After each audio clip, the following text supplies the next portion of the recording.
Hello, friends. I hope I'm very clear to everyone.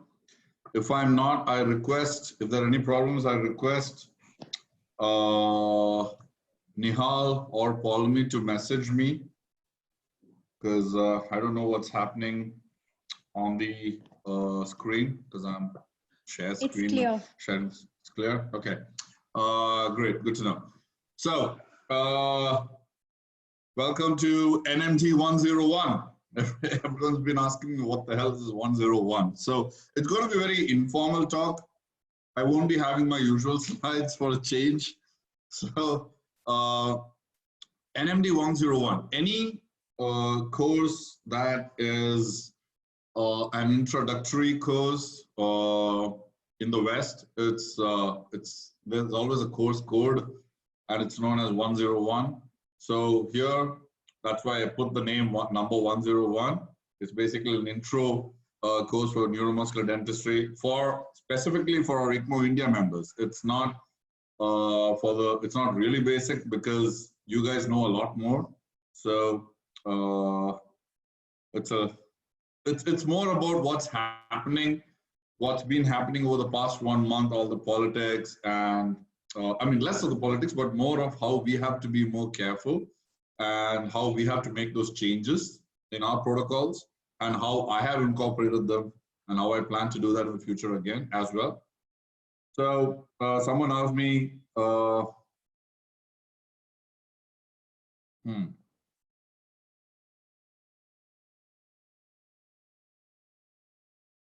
okay, why am I not able to change my slides?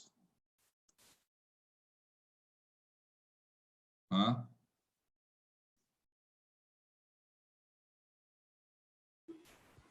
Press escape key and try, sir.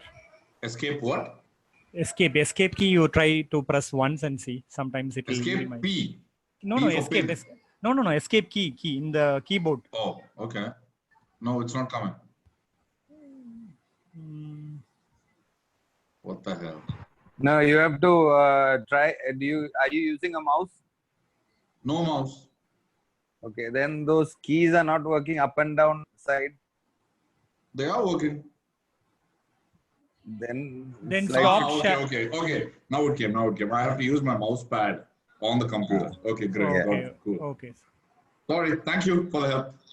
So, this is a hopeless figure that I got. Basically, this is the muscles. These are the muscle fiber myofibrils, and they are well connected with the occlusion of teeth. So I just try to make it physiology of muscles in neuromuscular dentistry. In occlusion is what neuromuscular dentistry is all about. So I've made this presentation in such a way that we are covering 3 basic questions.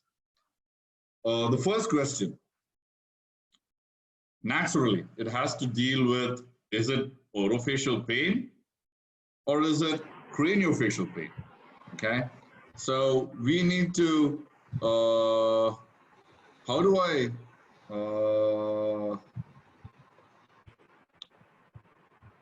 mute everyone else's?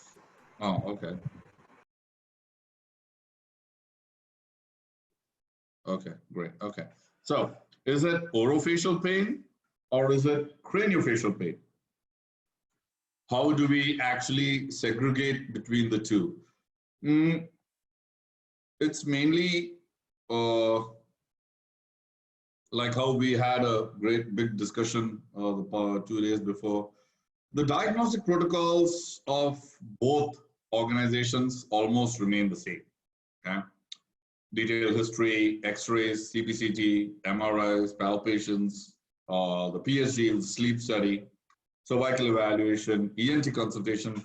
They're all the same. They do the same things and they come to the same conclusion, the diagnosis, which is chronic pain or acute pain, NMD, muscle pain, trigger point pain, okay?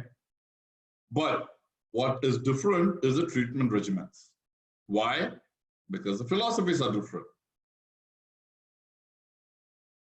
It's basically combination therapy versus an adjunct therapy. What's the difference between the two? In combination therapy, like for example, the neck has a problem.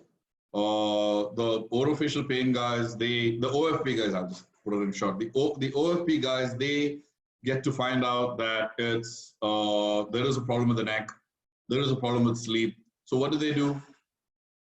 To address the pain, firstly, they put them on drugs or give them a splint, a quick splint, more often than not, believe it or not, which is flat plate. And if there's a neck problem, they then send them to the chiropractor who does something on the neck. And then they would send them with some drugs. So it's more like an adjunct. They don't mix it up. On the other hand, what do? We use it as a combination. Before we shoot the bite, we make sure that the patient has gone to the chiropractor so that once the neck, the cervical vertebrae have changed their positions, there is going to be a change in the jaw position, and that jaw position has to be measured. That's why it's a combination therapy. We also give drugs just in case, for some patients, those really, really bad patients. Vitamin D is also a drug. So it depends on every case, and the difference between the adjunct therapy and combination therapy is thus. In combination, we make sure everything goes together. In adjunct, it's done differently. They are separate. They don't walk together with everything else. Okay, I hope that's clear. So what is our philosophy?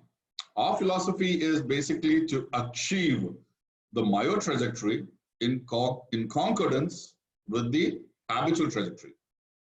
No matter whether it is addition NMD or reduction NMD, it doesn't matter. Okay, it's finally our aim has to be to achieve the myo trajectory. Now, what is the myo trajectory and the habitual trajectory? You guys would have seen those videos.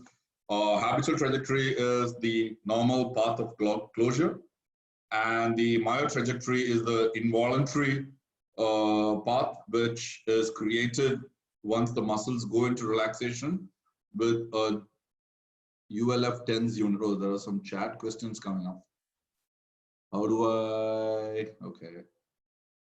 Sorry, I'm just doing this for the first time. How do I see the chat questions?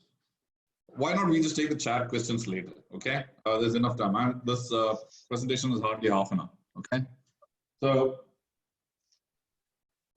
this is our philosophy to make sure that the myo trajectory finally ends up as the habitual trajectory. Once I put a video there just for you to understand later. What's their philosophy? Drug the patient out cold. No, I'm not trying to put them down, but I have seen this personally. I have worked at Chad Eli's clinic in San Diego. Not worked. I have seen him work. I've been there 3 days, and the only thing he was doing is quick splints and medicines, Botox injections. But basically, it's drugs.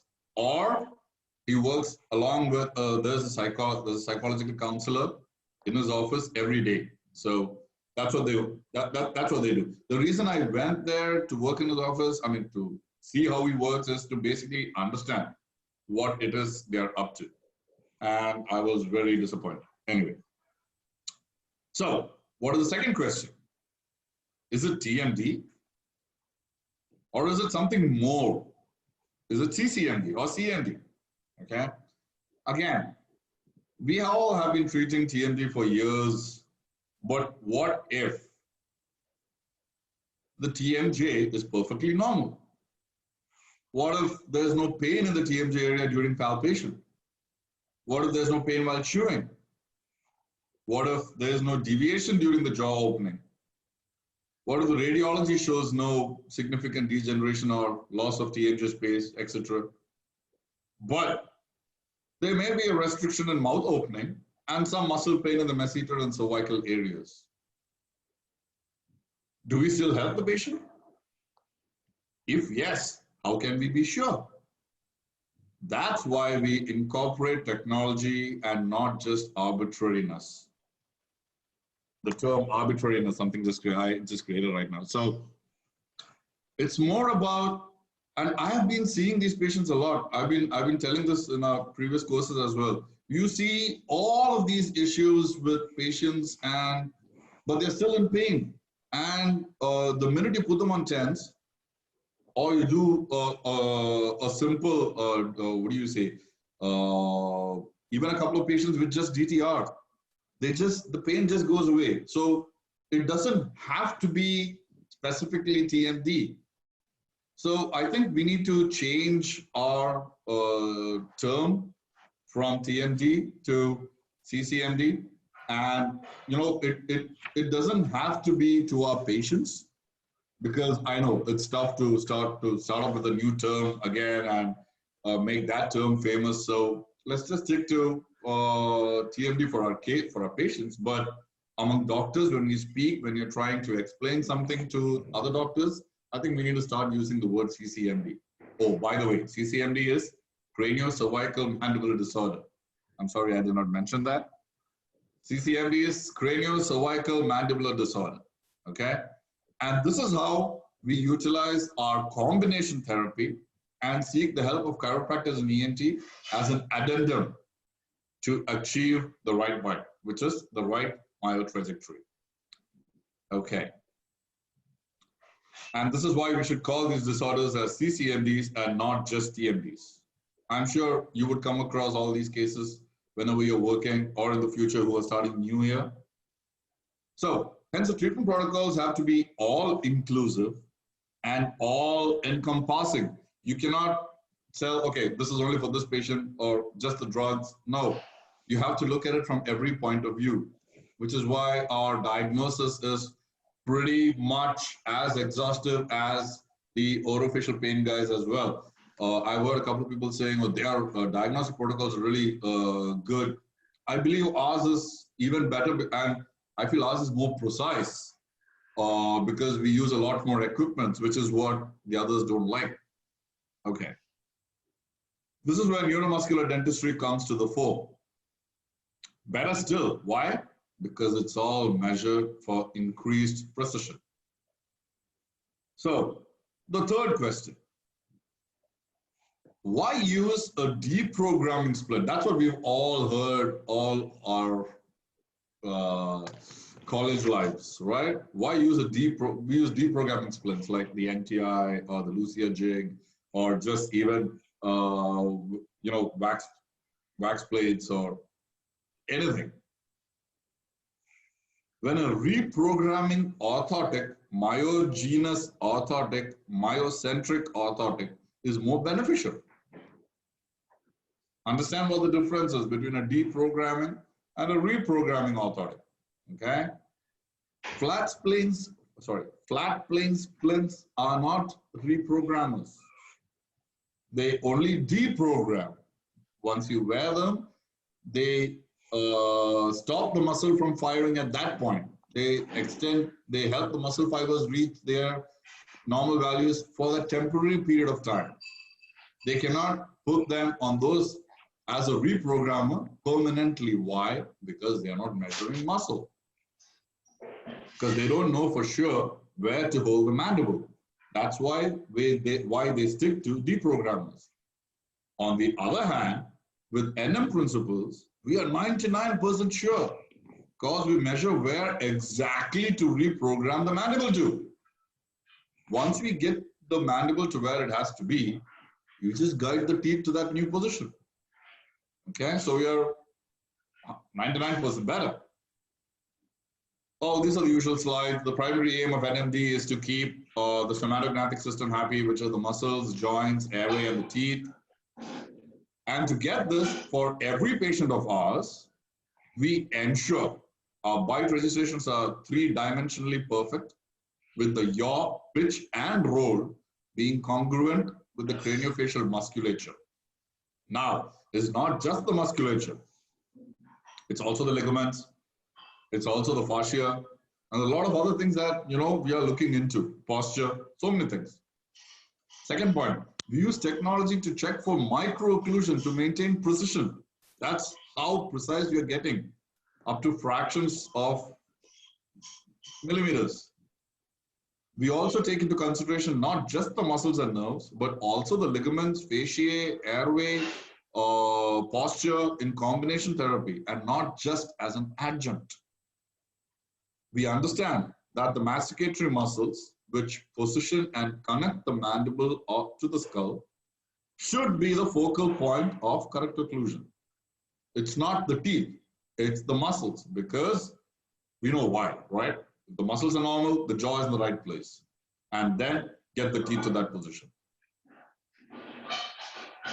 Because occlusion is maintained by the activities of the masticatory muscles, which are controlled by neural integration of the feedback from peripheral proprioceptors and reflex mechanism from the CNS, blah, blah, blah, blah, blah.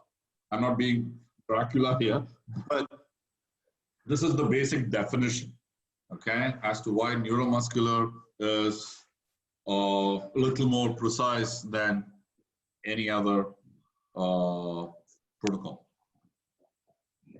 So, hence, a malocclusion can cause neuromuscular disorders where symptoms could be ascending.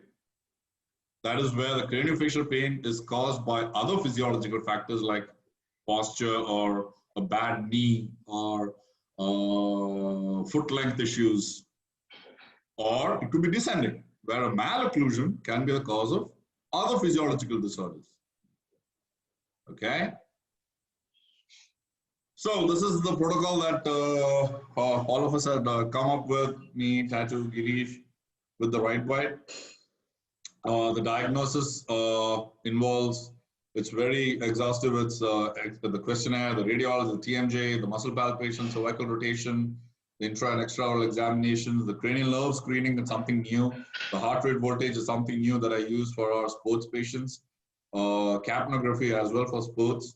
Then we have postural examination, sleep study, blood examination, ENT, and chiropractic. I'm not getting into any of these because this is what we've been doing day in and day out. There's no time for this. This is the questionnaire.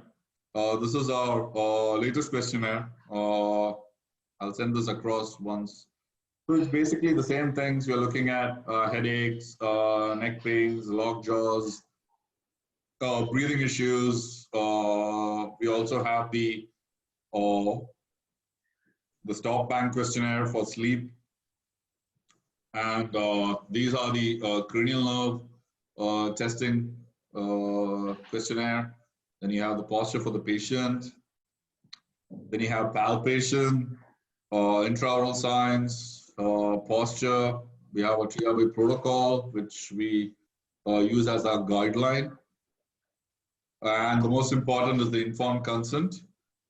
Talking about the informed consent, it's going to be even more critical for us. I had a long discussion today afternoon, actually today morning,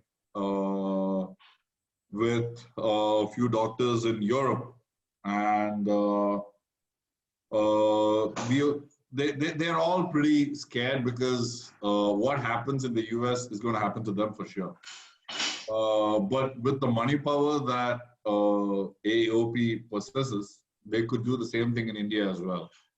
I'm not saying it could be the doom for us because anyone can do anything in India, but patients would not naturally want to visit an OFP specialist instead of a neuromuscular guy who's not a specialist because you don't have the term specialist. Now, how far that away is from, I mean, how far in reality that is, we have no idea, but it would happen one day or the other, and we need to work harder as a team together to stop that from happening.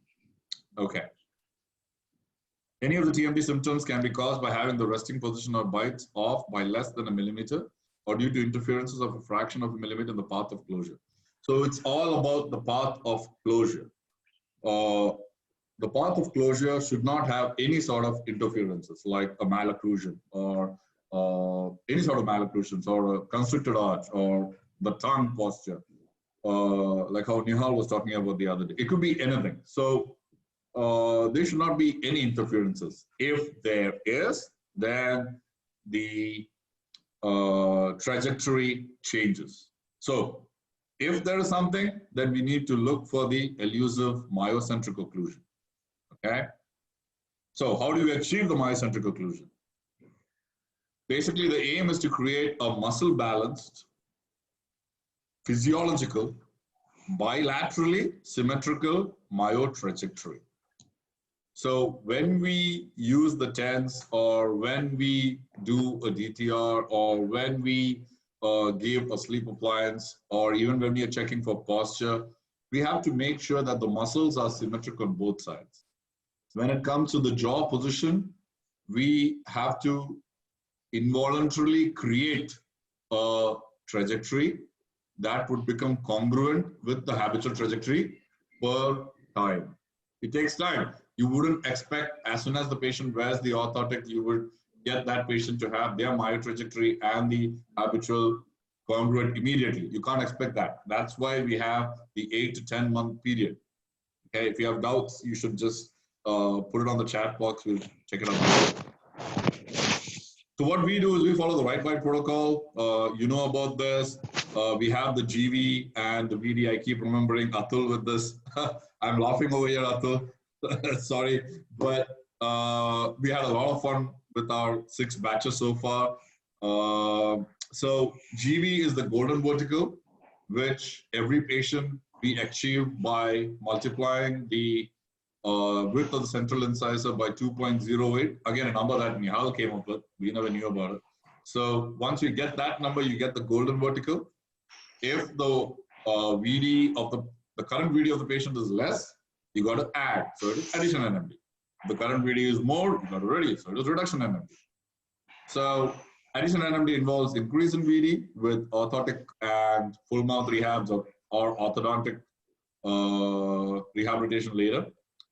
Reduction NMD involves decrease in VD with occlusal recalibration or coronoplasty, not just chopping away teeth. I've seen a lot of doctors do that. They've been, they're trying to work the easy way out and, you know, not get the right equipments and do nonsense, chopping away teeth, which is why you have to incorporate DTR. But nearly 80% of all my, I should have mentioned the term my here, of all my neuromuscular patients are positive GV due to the prevalence of deep bites. And they almost all of them have strong masseter.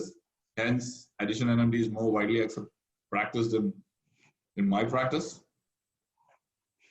So what is the protocol for addition NMD? You know all of this, the TENS, the kinesiography, the orthotic, and the microocclusion. So to reprogram the muscles, we need to first deprogram them and then program again, okay? So again, a lot of companies, a lot of politics, we'll get to that later. But as of now, what you need to know is there are 2 specific companies. There is the Myotronics and there is the BioResearch. So they have the J5, the BNS40, and these guys have the QT2 and the BioTens. So unlike the freely available medical TENS units, the NM TENS units have, they follow a patented technology. Oops, sorry, wrong grammar here. What you guys need to know is basically whoever is listening here, or all our ICCMO India members are basically the torch bearers of neuromuscular dentistry in India, at least. So we have a few in the Gulf also. Go for it, guys. But most of the times they get stuck with what they have to say. This is the number 1 point, because the TENS unit is what makes the change. This is the only therapeutic equipment that we use. Everything else is both therapeutic and diagnostic, but this is pure therapeutic, okay? And how does it work? The 4 points are, number 1, ultra low frequency, ULF, 2 to 4 hertz. Just make sure you keep this in mind. Antidromic, which means the pulse goes straight to the nerve instead of the muscle, and then it comes back through the ANS and the CNS back to the muscle and pulses all the muscles supplied by that one nerve. Okay, so it's not just one muscle. It's bilaterally simultaneous. no matter what TENS units at what, only if you're God, otherwise there's no way you'd get the simultaneous pulses on both sides together. And the most important, 1.5 seconds, because that's a lot of trigonometry involved. I wanted to go this time and ask Norman as to how the actual diagram is. Robert Tatu, we are supposed to ask him. So we'll do that the next time we go to Calgary or maybe New York. Calgary is not happening, so New York. Hope he comes. So this means that instead of a single muscle getting twitched, all the muscles supplied by the nerve getting pulsed attains isotonicity. So this is what we're trying to do. We have all the muscles checked up. We're doing the pre-TENS EMGs and the post-TENS EMGs. And this is the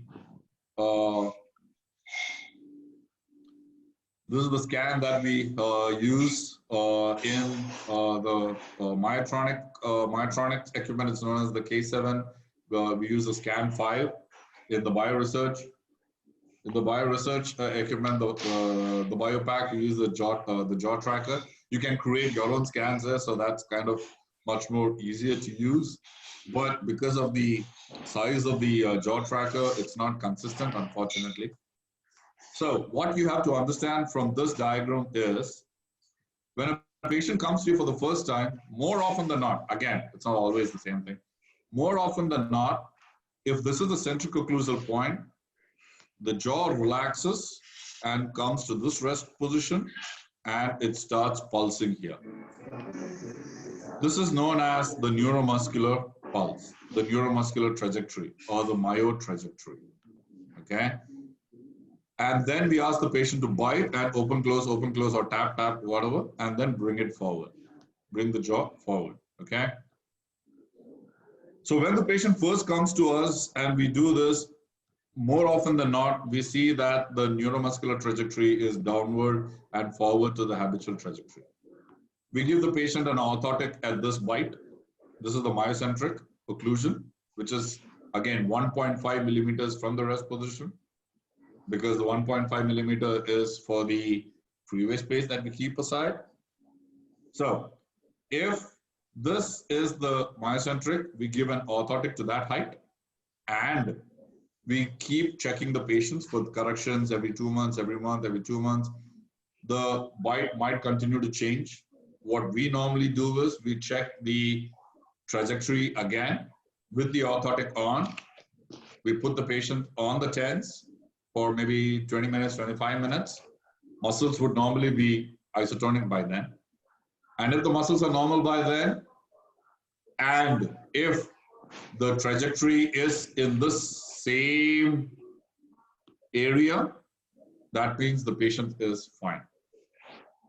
Unless there is a much bigger opening. Again, because you have the EMG screens just next to it on the side, we can always, check together along with it. So if the opening isn't all that much, if the muscles are relaxed, and if the myo trajectory is now along with the habitual trajectory, that's it. That's your patient.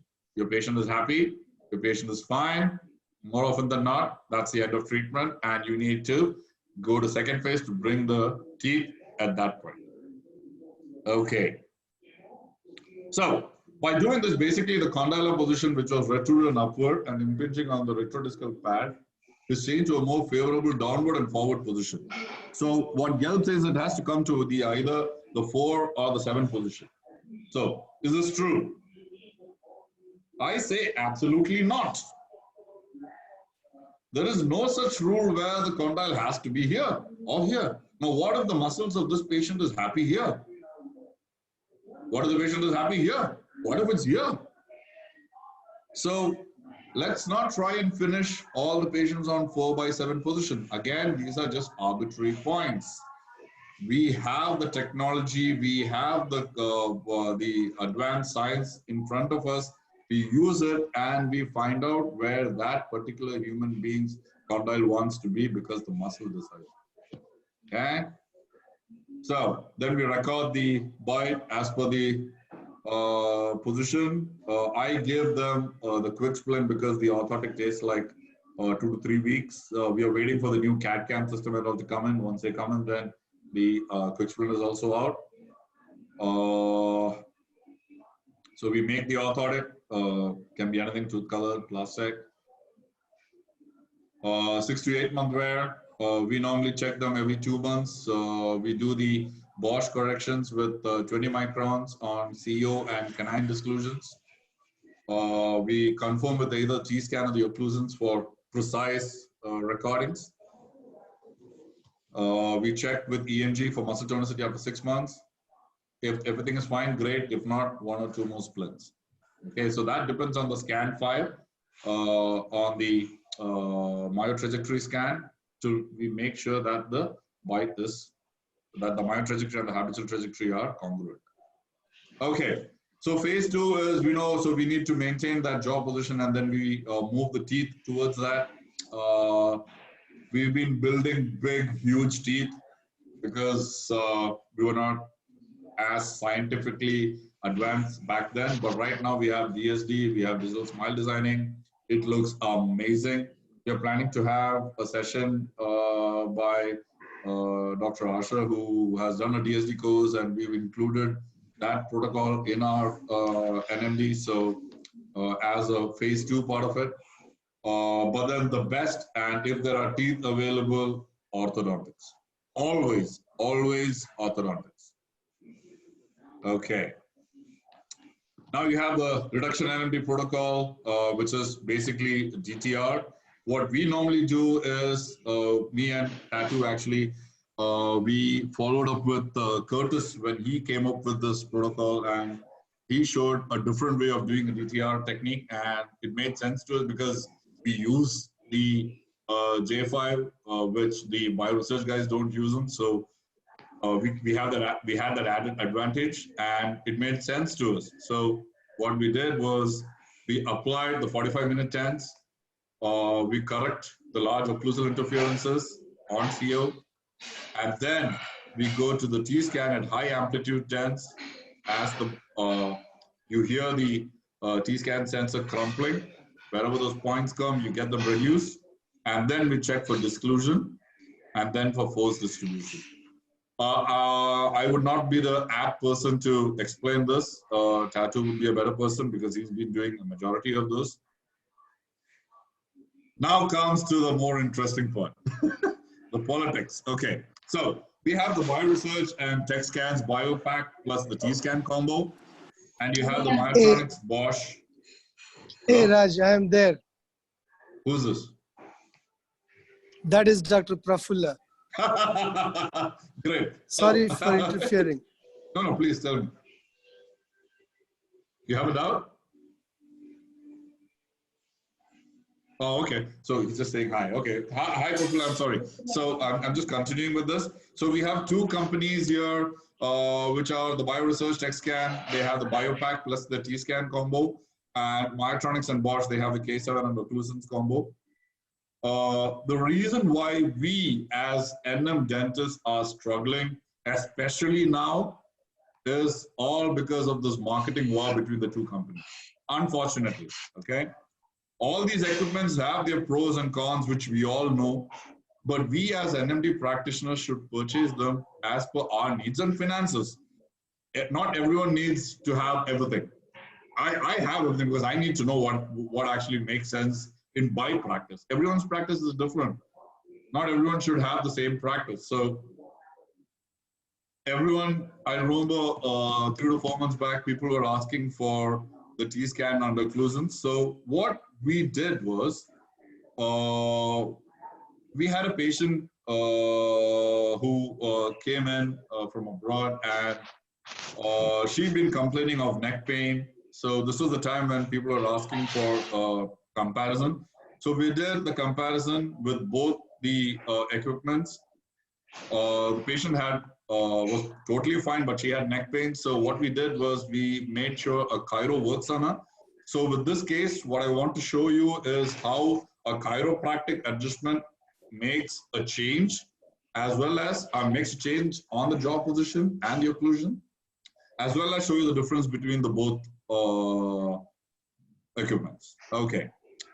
So here we have the, before the chiropractor worked on the patient, we did the T-scan on this patient. So you can see how the jaw is kind of shifted more to the left, and the muscle forces are kind of different.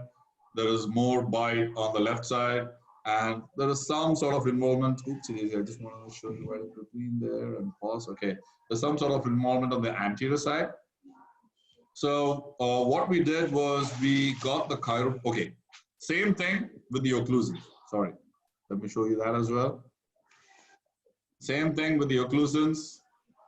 Same figures. You can see the more reds are on the left side, and the same anterior contacts, extra contacts on the front side. Okay. Now what the patient did? Now what we did was we sent the patient to the chiropractor, and guess what we saw immediately after the chiropractor worked on the patient? Whoopsie-daisy, the whole bite shifts to the right now. So the jaw now has shifted both yaw, pitch, and roll, not just to the right, but also, stop it. Yeah, but also to the front. There was slight front, but right now there's a lot more of that. And this is something that we've been seeing with all our post-chiro corrections. Once a chiropractor works on the patient, we've seen a lot of these jaws move either to the right or the left, but an anterior always, for sure. So I wanted to show you that. That's what the chiropractor helps you with to get a more precise bite.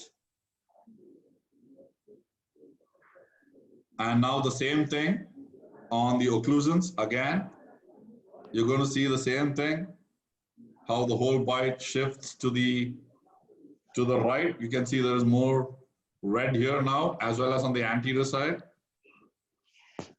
So when it's just bite corrections, all you need is an occlusals. But if you're going to DTR, you cannot do anything with the occlusals. In short, okay? I wanted to talk something. So basically, this is new things that I've been coming across. So I'm just going through them. Something new that I've also come across is sleep bruxism and the new equipment called the GemPro. I just want to talk a little about that. So, are we treating sleep disorders? Strictly, come on, guys. How many of us are treating pure sleep disorders? How many patients come to you from purely, no, not from, for purely obstructive sleep apnea? In my case, maybe 2-3%, that's about it, okay? Aren't our patients coming to us purely for pain or occlusal dysfunctions? And then when they go through the diagnostic protocols, and that's when we find out that they have an obstructive sleep apnea related bruxism problem. So how can we then depend on conventional PSGs, polysomnographs, or sleep study for diagnosing sleep bruxism that majority of the time and as a very common symptom, morning headaches. So morning headaches or morning jaw pains, stiffness of the jaw, when they wake up, is basically bruxism. How can we depend on conventional PSGs? Why? Because what conventional PSGs record are the RMMA. The RMMA is basically rhythmic masticatory muscle activity. All they show on the PSG, and that to a level 1 PSG with all the stuff on your body, it's kind of tough to do a sleep study because you got to go to sleep to do a sleep study in the first place. So all that it shows is a spike. Any sort of jaw movement would bring up a spike, okay? There is no way that you can quantify that spike or quantify the muscle movement there, okay? Oh my God, so we need another equipment? I'm sure most of you will be thinking, oh my God, not another equipment.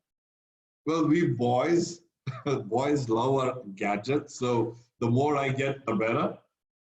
So, yes, we do. And I take pride that we are very precise in our diagnostic to treat the patient better. And lo and behold, once I came across the DDME, there's a company called DDME. They have bruxism monitors, GemPro bruxism PSG units. We have 2 right now in Bangalore and Delhi, and that's what we use for all our patients as of now. it's made a huge change because all those patients, so we normally relate our, even I would have taught that several times based on research papers showing how desaturations are directly proportional to the number of clenching and bruxing cycles. Again, those are based on research papers that have shown us those results. But if you have something that can actually measure the bruxing, you don't have to base on something else. You have the actual values, right? So the GemPro bruxism unit, the 2 units that released last year, we got both of them. The only problem with that unit is it does not measure your AHI index. So if you are treating a pure sleep apnea patient, you might be at a disadvantage there. We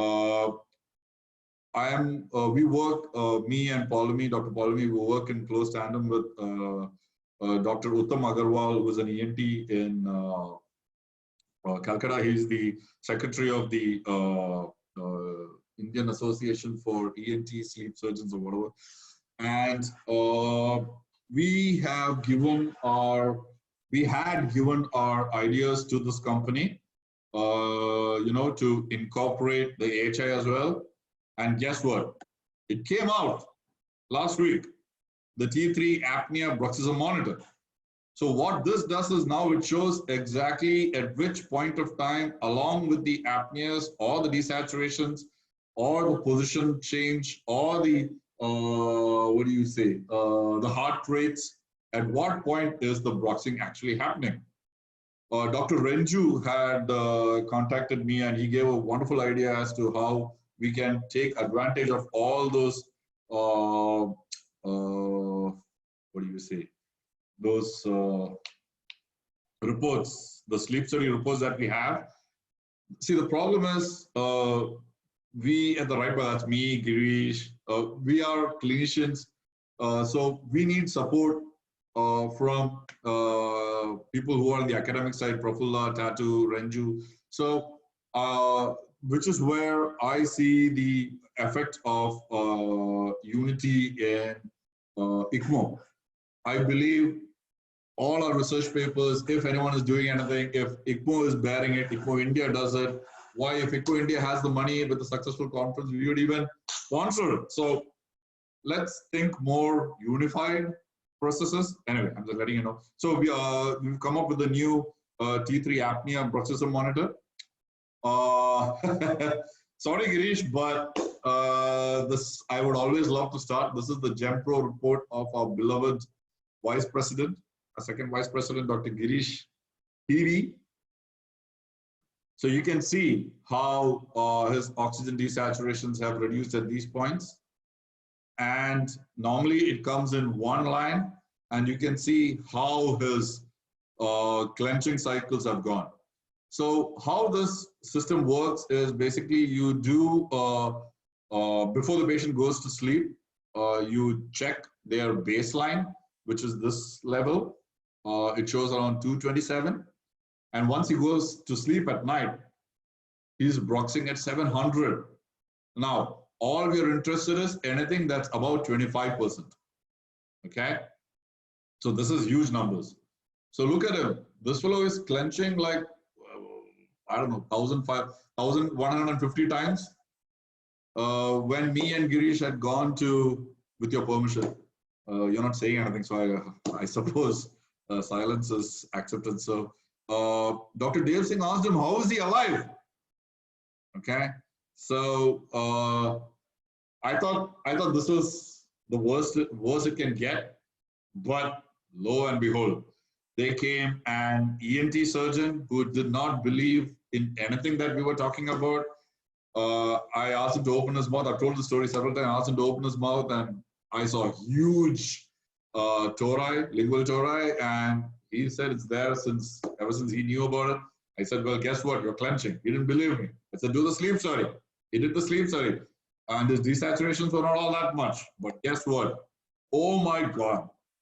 1,001, that's almost 5 times his baseline clenching forces. You can see that. Okay? So this is the advantage of measuring. And now comes the new T3 apnea bruxism. You record the apnea indexes along with the bruxing and the values of the end of the muscle, of the masseter muscle in microvolts.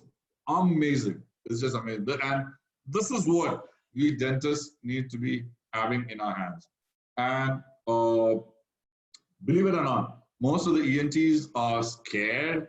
They are really, worried as to whether dentists would take the whole sleep medicine thing away from them. So, but seriously, guys, it is us. We have to do this. Sleep, especially, is our part, and with the bruxing involved, craniofacial pain is going to be all dentists, and we as neuromuscular dentists have to stick together, spread the word.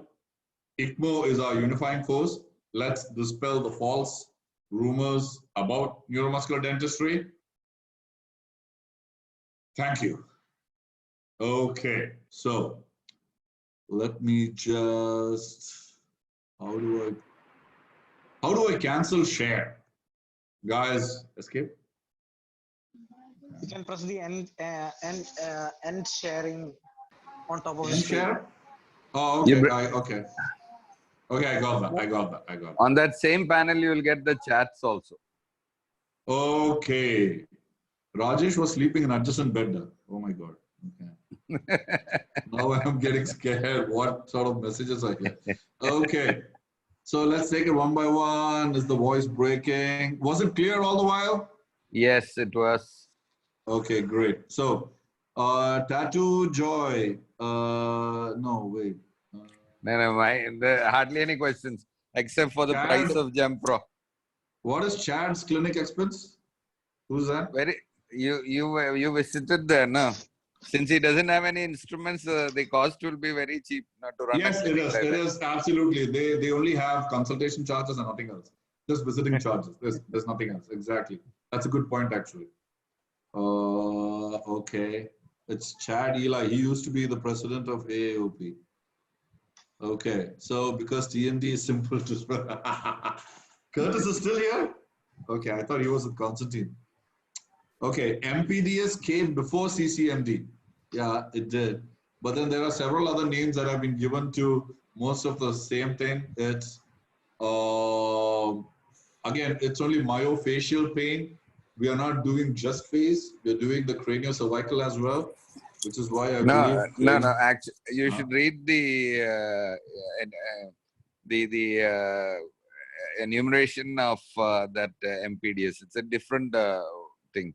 In the sense, I'm not restricting myself to the cervical or the cranial area. I'm talking about postural. Oh, okay. But with MPDS, myofascial pain. Okay, that way. Okay. We need to add upper cervical neural testing. Dr. Atul,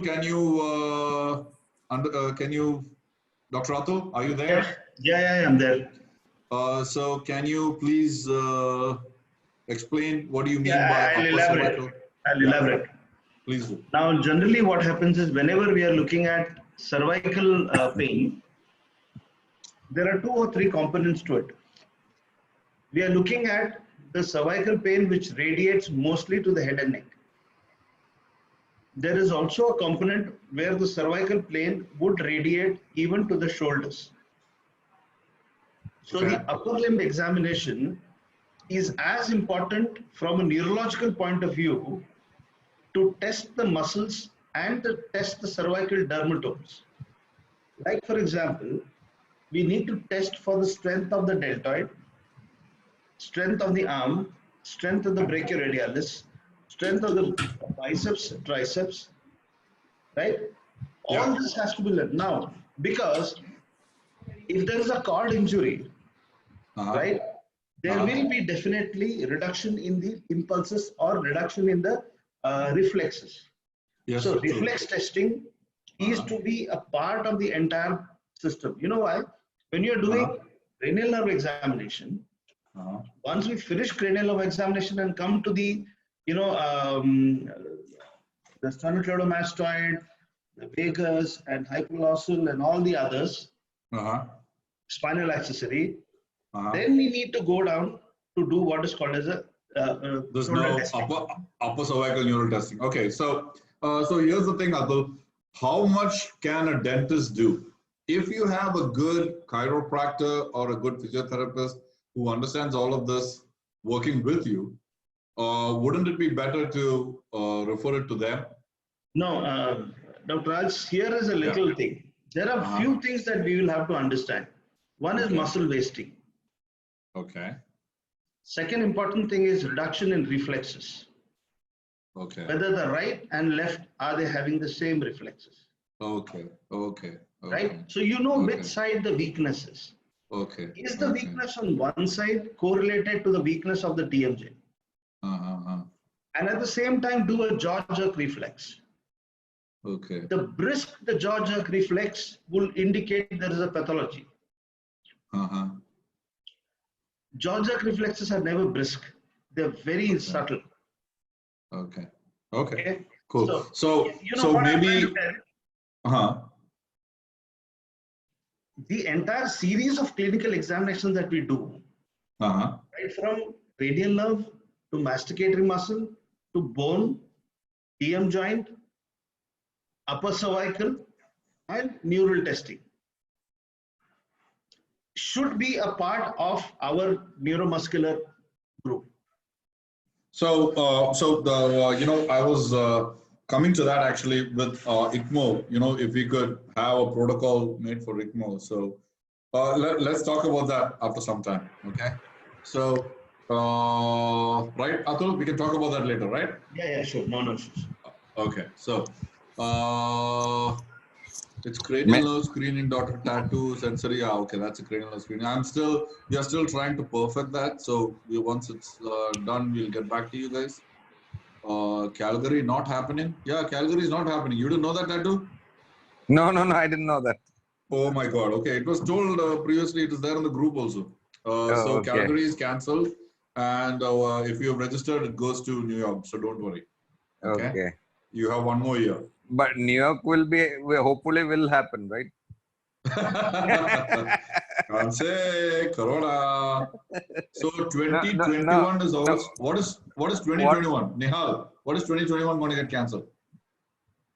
No, I was asking Dr. Girish. He was not sure about that too. 2021 what? New York. Raj, if they have a problem in New York, India is open for business. Good point. Yes, I'll keep that in mind. Yes. Okay. So, trying to do a webinar at the end of month. Raj, work is great. Oh, Curtis. So, thank you, Curtis. Perfect. We welcome you. No one knows Nihal. Okay. What's all this? Curtis. Kya yaar? Tattoo Joy. Sleep in my practice is just 3 out of 5. Wow. 3 to 5%. Very little. Okay. I thought 3 out of 5. Wow.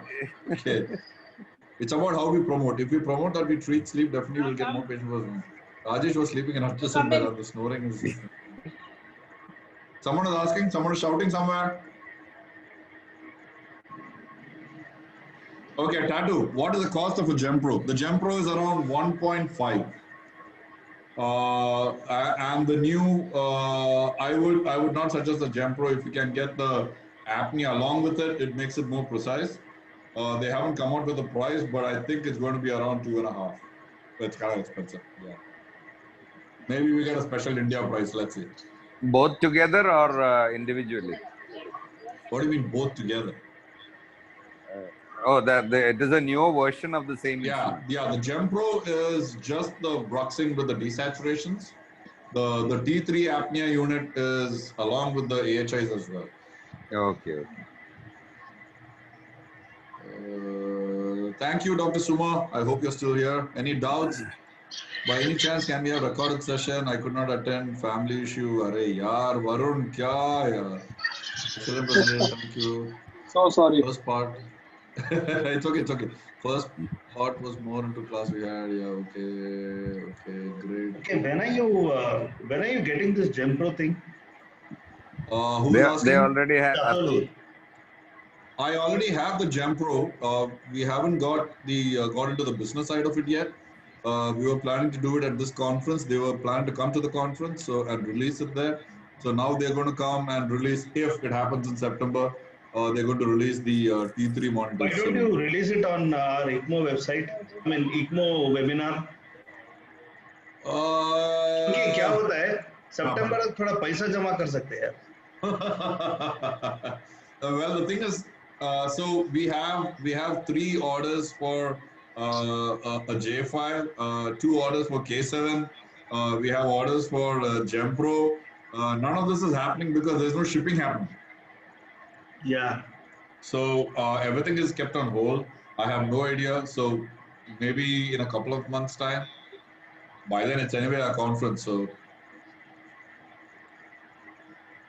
Dr. Suma has asked a question. Does occlusal irregularities cause muscle weakness? So muscle weakness can be caused due to muscle fatigue. Muscle fatigue can be caused due to overexertion of a muscle. So it's isotonic muscle. I mean, it's hypotonic muscle to isotonic to hypertonic and back to isotonic because of fatigue.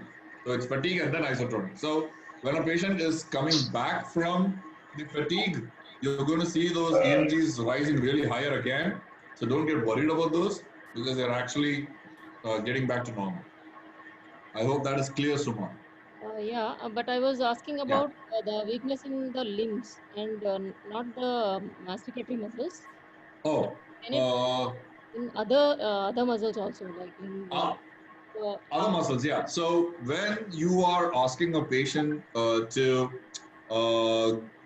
for example, my wife had her right knee surgery done, okay, for ligament tear and everything. She was asked to do exercises, but guess what? Her posture is wrong. So if she had done those exercises, the exercises would have made her muscles strong in the wrong position. Do you understand that? yeah. So, which is where if you can correct the posture first with your orthotic or your cervical corrections or your chiropractic corrections, whatever, if you can correct that and then do the exercises. So that's what I did. I did for my wife. I made her an orthotic and then asked her to do the what do you say? The exercises. And it's paying huge dividends. So now her muscles are going to be more balanced with each other. I hope you understand. Yeah. Thank you. Yeah, so the muscle weakness would then go away and become strong again. Absolutely, no doubt. Then you'll have to be more careful, Dr. Raj. Off? I know that's a joke. I know that's a joke. Okay, so, that's what your term is, myogenic postural dysfunction syndrome. Okay, that makes sense. Okay, let's debate on that after this. Right, Tatu? So yeah, we'll take it up later because why I thought of this is just to lighten up the space. Okay, first we started off with the TMJ, then we went into the muscles of mastication, then we went into the tongue, then we went into the airway, then we came into the neck. Then now Atul is taking us to the upper limbs, torso, and you took us already to the feet. So you cannot restrict ourselves to just CCMD. That is why. Okay. I get it. Okay. So, Karan. Oh, Karan. Hello, Karan. Hi. Long time.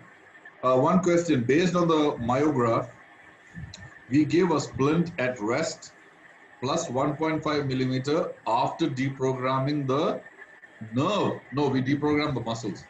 Over the course of 6 to 8 months, which we slowly correct and reduce the splint, which point are we trying to reach on the myograph? Okay. So the point we are trying to reach, so we start from the myocentric, because on day one, like I would have explained on that time, when a patient comes to us, suppose they are at level 10, really, really bad. Once we use the 10s on them, they are not going to reach at level 0, where we would expect them to be perfectly normal. It's impossible. So our job is to get them to level 6. So we have a starting point. So when we select the myocentric, we start the patient from that myocentric, and then we do the corrections. And then after 3 or 4 months, when the patient is doing better, we check the scan 5 again with the 10s on and see if the myotrajectory is in concordance with the habitual. If it is not reached 0 from day 1, the chances of it being in concordance is 0. So it has to, you might have to register a new void and give an orthotic again. I hope that's clear. Karan, you can unmute yourself and if you're still there. Can we have a session specially on JVA? Absolutely. So why just the JVA and not the ESG? Vihan? That's not right. let's be all inclusive. Okay. I'd say the ESG as well. Okay. Anyway, jokes apart. Karan, you are looking for TMJ reduction. You are looking for muscle relaxation if we have the K7. Yes, exactly. Dr. Vihan, JVA lecture. Yes, we will do it. Month's time. Okay, 2 more weeks.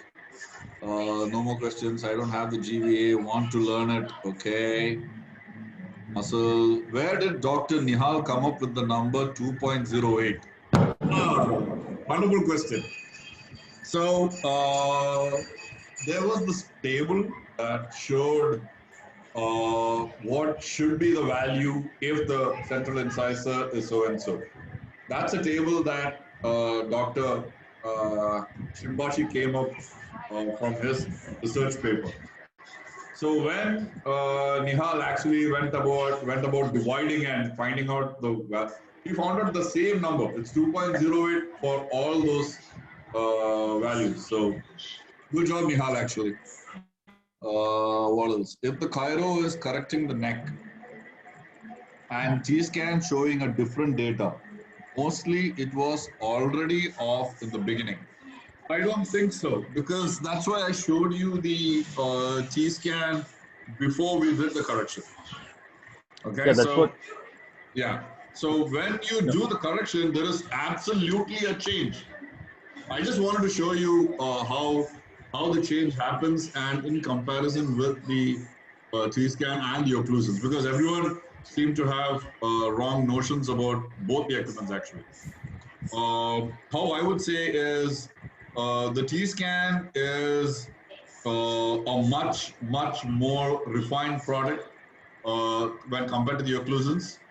When every PMD, or sorry, see, even I said PMD, when every CCMD or MPDS treating doctor needs a T-scan, every dentist would only need an occlusions. Curtis wants to speak. That's a major difference. Curtis wants to speak? Yeah, I think you should unmute himself or something. Curtis! His voice is not audible. Hello. Curtis! Hello. I think he's gone. Where are you? No, he's there. Open! Your voice isn't clear. Your voice isn't clear. Your voice isn't clear.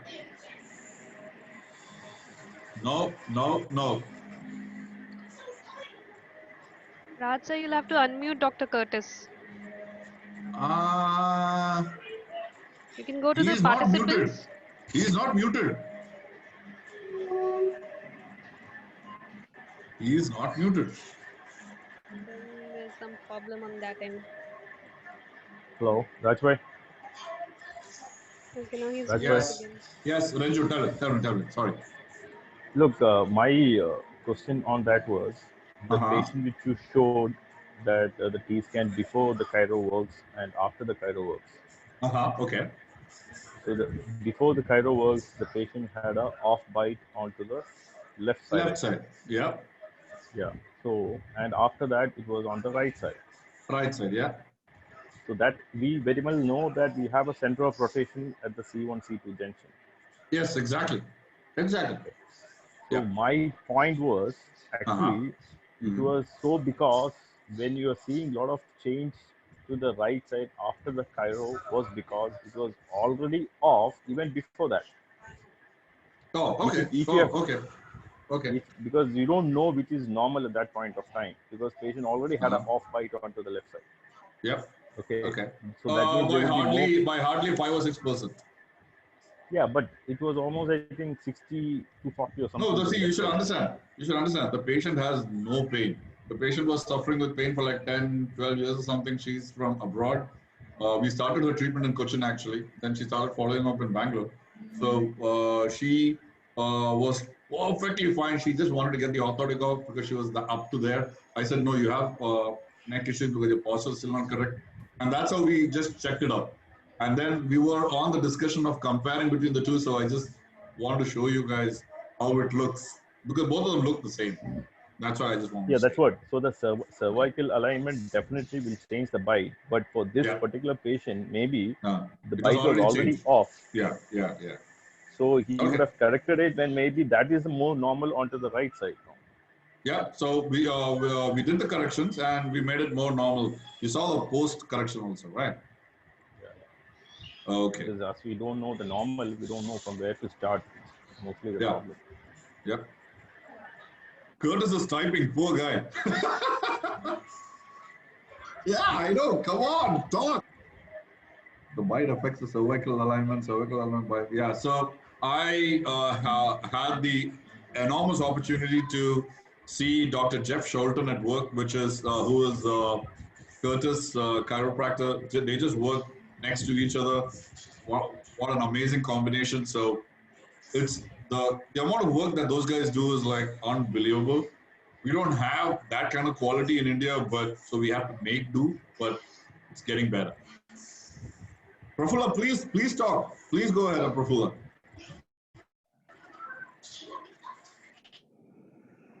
Unmute him, Rajesh, unmute him. I have not muted anyone. Grind away the part of the bone which is exposed and I think some people have the problem in the audio. so that there is no saliva imagination. In this case, I have a big Who's talking? Someone's talking. Some presentation going on. I just heard some of the presentation going on. Someone's double timing me. How dare you? Yeah. Okay, Prafulla, you want to say something?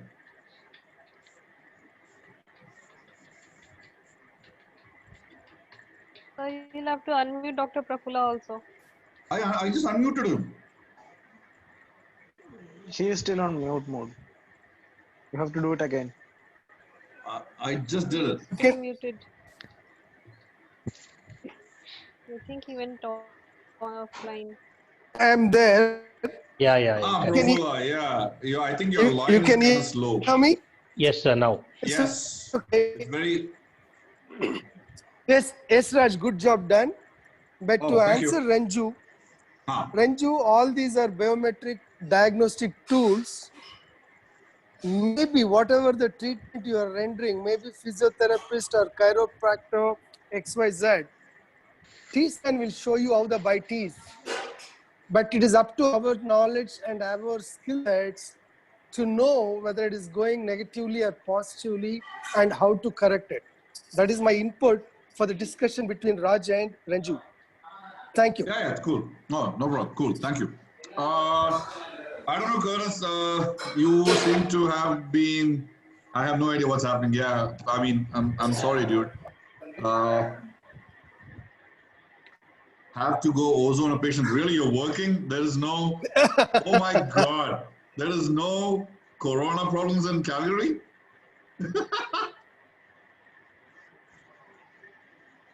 Emergency? I find that hard to believe. You just need to make the dough, right? Yeah, dentist first. Okay, cool. Thank you, everyone. Our next lecture will be on Thursday. We are yet to decide who's going to speak. Most probably it's going to be Prafulla. But let's just discuss on that. or else we'll have a chiropractor talk for us. Thank you for everything. If you have any doubts, please shoot it on the ICCMO India group. One of us will answer those questions. Thank you again. Thank you one and all. See you soon. Bye.